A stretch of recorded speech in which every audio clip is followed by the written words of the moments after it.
Hello viewers, আসসালামু আলাইকুম। আমাদের আজকের রেসিপি কাঁঠালের বীজ ও তিলের স্ন্যাক্স। তো চলুন রেসিপি ভিডিওটি শুরু করা যাক।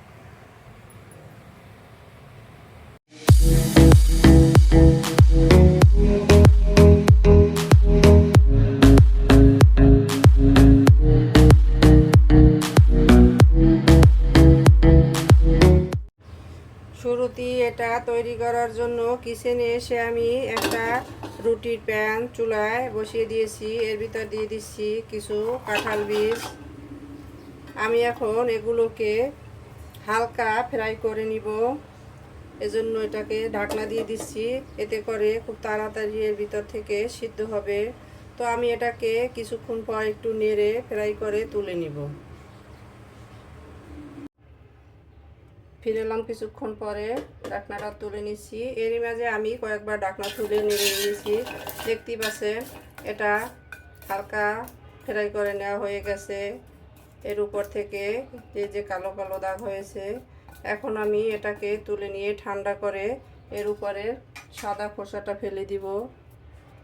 এই যে খোসাটা, এটা এখন খুব সহজেই তুলে নেওয়া যায়। এগুলো তুলে ফেলে দিব। তো ফিরে আসছি এগুলো খোসা ফেলে নেওয়ার পরে। কাঁঠালের বীজগুলোকে আমি খোসা ফেলে নিয়ে নিয়েছি, দেখতে পাচ্ছেন। এখন এখানে আমি একটা ব্লেন্ডার জার নিয়ে নিচ্ছি। এর ভিতরে এই বীজগুলো দিয়ে দিচ্ছি।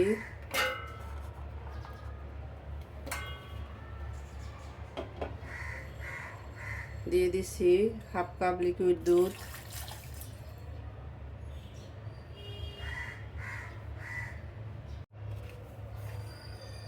স্বাদ মতো চিনি দিয়ে দিচ্ছি।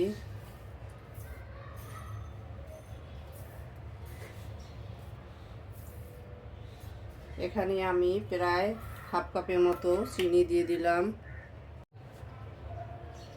দিয়ে দিচ্ছি একটা ডিম।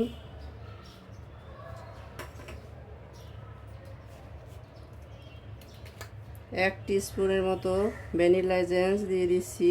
এতে করে সুন্দর একটা ফ্লেভার আসবে, ডিম থেকে কোনো স্মেল আসবে না। অনেকেই ডিমের স্মেলটা স্ন্যাক্সের সাথে পছন্দ করে না, তাই হাতের কাছে এটা থাকলে অবশ্যই দিয়ে দিবেন। দিয়ে দিচ্ছি এক চিমটি লবণ। এখন আমি এটাকে ঢাকনা দিয়ে দিচ্ছি। এটা দিয়ে আমি একটা মিহি পেস্ট তৈরি করে নেব। তো ফিরে আসছি এটা পেস্ট তৈরি করে নেওয়ার পরে। আমি সবগুলো উপকরণ একত্রে একটা মিহি পেস্ট তৈরি করে নিয়ে নিয়েছি। এখন একটা বলের ভিতরে এটাকে আমি ঢেলে নিব। আমি লিকুইডটাকে একটা বলের ভিতর ঢেলে নিয়েছি। এখন এর ভিতরে আমি দিয়ে দিচ্ছি 2 টেবিল চামচের মতো গুঁড়া দুধ, আর নিয়ে নিয়েছি চালের গুঁড়া।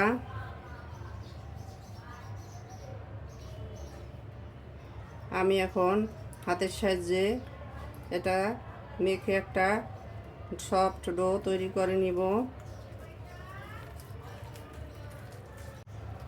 আমি ডোটাকে মেখে নিয়েছি। এখন আমি সবশেষে দিয়ে দিচ্ছি কিছুটা সয়াবিন তেল।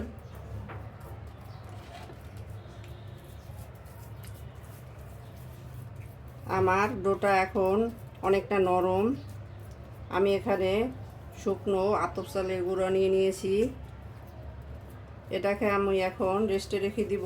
তো রেস্টে রেখে দিলে কিছুক্ষণ পরে এটা আরও কিছুটা টাইট হয়ে যাবে।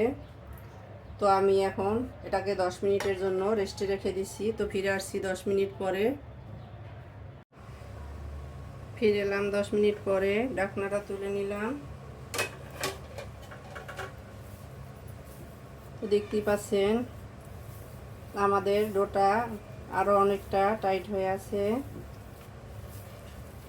আমি এখানে যে তৈল দিয়েছিলাম উপরে, তার সাথে আরও কিছুক্ষণ মেখে নিচ্ছি। মেখে নেওয়া হয়ে গেছে, দেখতে পাচ্ছেন। এখন আমি হাতে কিছুটা তৈল মেখে নিচ্ছি, আর এখান থেকে অল্প ডো নিয়ে শেপ দিয়ে নিচ্ছি। এটা আপনারা আপনাদের খুশি মতো শেপ দিয়ে নেবেন, গোল গোল লম্বা যার যেমন খুশি। এরপরে আমি এখানে তিল নিয়ে নিয়েছি, এর উপরে কোট করে নিব। তো এভাবে সবগুলো শেপ দিয়ে কোট করে নিয়ে ফিরে আসছি। আমাদের সবগুলো স্ন্যাক্স কোট করে নেওয়া হয়ে গেছে, দেখতেই পাচ্ছেন। এখন চলে যাব কিচেনে। তো চলুন কিচেনে যাওয়া যাক। কিচেনে এসে চুলায় আমি একটা প্যান বসিয়ে এতে আমি প্রয়োজন মতো তৈল দিয়ে দিয়েছি।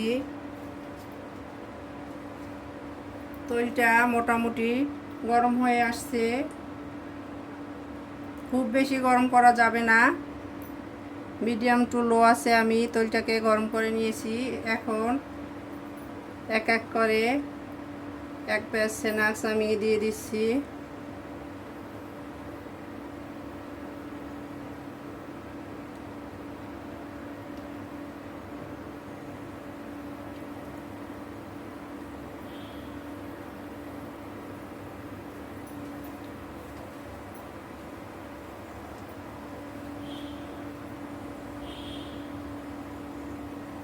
আমি এটাকে কিছুটা শক্ত হওয়ার পরে উল্টে দেব। তো অপেক্ষা করব এটা কিছুটা শক্ত হওয়ার জন্য। এখন আমি এক এক করে এগুলোকে উল্টে দিচ্ছি, দেখতেই পাচ্ছেন এক সাইড গোল্ডেন ব্রাউন হয়ে আসছে।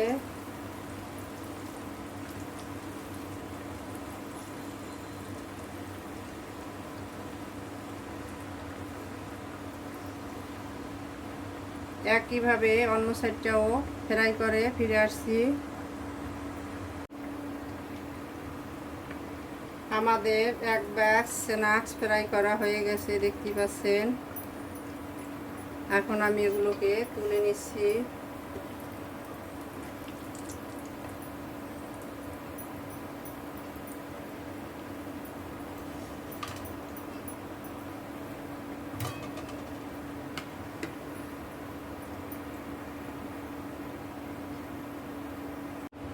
আমাদের সবগুলো স্ন্যাক্স ফ্রাই করা হয়ে গেছে, দেখতেই পাচ্ছেন কতটা অসাধারণ হয়েছে। এখন আমি এগুলোকে সার্ভ করে নেব। তো চলুন সার্ভ করে নেওয়া যাক। সার্ভ করে নিলাম আমরা আমাদের কাঁঠালের বীজ ও তিলের স্ন্যাক্স, দেখতেই পাচ্ছেন কতটা লোভনীয় হয়েছে। আমাদের রেসিপি ভিডিওটি ফলো করে আপনারাও তৈরি করে দেখবেন, কমেন্ট সেকশনে জানিয়ে দিবেন কেমন হয়েছিল আমাদের রেসিপি ভিডিওটি। লাইক, কমেন্ট, শেয়ার, সাবস্ক্রাইব করে আমাদের পাশে থাকবেন। আল্লাহ হাফেজ।